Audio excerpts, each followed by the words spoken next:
ওমানে আপনার হাতে পাসপোর্ট এবং পতাকা থাকলেও আপনি অন্য জায়গায় ভিসা পতাকা লাগাতে পারবেন না। আপনাকে আপনার মালিক ব্লক করে দিবে। কেন বললাম এই কথা? কারণ আমার একজন ভাই প্রশ্ন করেছেন এই বিষয়টাকে নিয়ে। প্লিজ আপনারা সম্পূর্ণ কথাগুলি শুনবেন। আমাদের সকল ওমান প্রবাসী ভাইরা এটা জানা অত্যন্ত জরুরি। এবং সেই ভাই যে ভাইটি পরামর্শ চেয়েছেন বা যে ভাইটি কমেন্ট করেছেন তার উদ্দেশ্য করে আজকের এই ভিডিওটি বানানো, যাতে করে অন্য প্রবাসী ভাইরা জেনে উপকৃত হতে পারবে। এখানে কয়েকটি বিষয় তিনি তুলে ধরেছেন, আমি প্রত্যেকটারই অ্যান্সার দিব। প্রত্যেকটা অ্যান্সার আপনাদের জানা অত্যন্ত জরুরি। তিনি বলেছেন যে আমার পতাকা এই মাসের 24শে ডিসেম্বর 2025 শেষ, তাই আমি চাইতেছি অন্য জায়গায় গিয়ে ইন্টারভিউ দিয়ে নয়া ভিসা লাগাবো। কিন্তু কথা হচ্ছে আমার পতাকা শেষ হলে এখান থেকে বেরিয়ে যাব, তখনই আমার আরবাব কি আমাকে ব্লক বা ক্যান্সেল করে দিতে পারবে কিনা, বা যদি পাসপোর্ট আমার হাতে থাকে বা ভিসা শেষ হলে আমি কি অন্য জায়গায় ভিসা পতাকা লাগাতে পারবো কিনা। তিনি এখানে আরেকটা বিষয় উল্লেখ করেছেন যে আমাকে পরবর্তীতে ভিসা শেষ হলে যাতায়াত করলে শ্রোতা আমাকে ধরবে কিনা। তো এখানে দুইটা প্রশ্ন।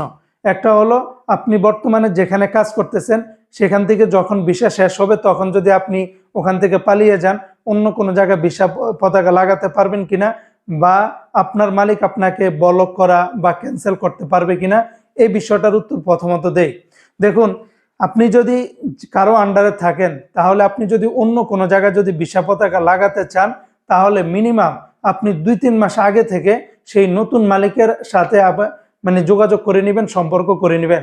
কেননা একটা প্রবাসীর ভিসা শেষ হওয়ার 1 মাস থেকে 2 মাস আগে থেকেই আপনার পুরান আরবাব বা পুরান মালিক আপনার নামে তিনি আবেদন করে রাখতে পারেন যে এই পতাকার নাম্বারে, এই পাসপোর্ট নাম্বারে আমার আন্ডারে তাকে ভিসা লাগাবো। সেটা তিনি সানাদ অফিসে গিয়ে আবেদন করতে পারেন। এবং যখনই তিনি আবেদন করে রাখবেন তখন কিন্তু আর আপনি অন্য জায়গায় ভিসা পতাকা লাগাইতে গেলে আপনার সেই আবেদনটা আর সামনে আগাবে না। কেন? আপনার নামে ইতিমধ্যে আপনার মালিক, আগের মালিক এই আবেদন করে রেখেছে। এটা করে থাকলে আগের আবেদনটা বাতিল না হওয়া পর্যন্ত নতুন করে আপনি পাসপোর্টটা লাগাইতে পারবেন না। এরকম অসংখ্য ঘটনা ওমানে ঘটে গেছে।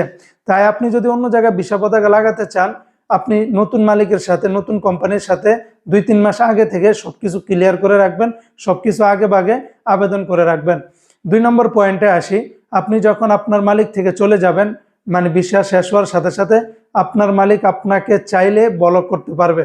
আপনার কাছে পাসপোর্ট থাকুক আর না থাকুক, আপনার নামে সে চাইলেই ব্লক করে দিতে পারবে। যে কোনো একটা চুরির মামলা দিয়ে, যে কোনো একটা যা কিছু দিয়ে হোক, সে আপনার নামে ব্লক করে দিতে পারবে। এটা 100% ধরে রাখেন, সে ব্লক করতে পারবে।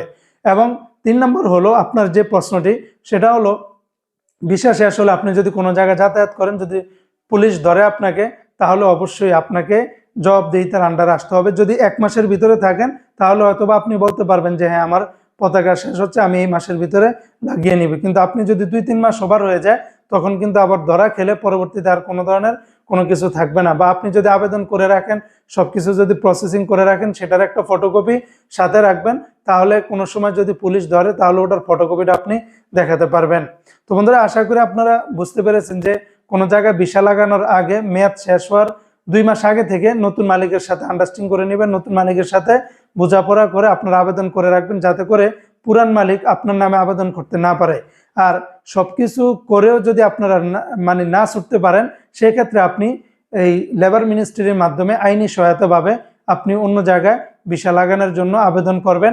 এতে করে পুরান আরবাব আপনাকে ধরে রাখতে পারবে না ওমানের আইন কানুন অনুযায়ী। কারণ 2 বছর পর পর যে কোনো শ্রমিক চাইলে মালিক পরিবর্তন করতে পারবেন, চেঞ্জ করতে পারবেন।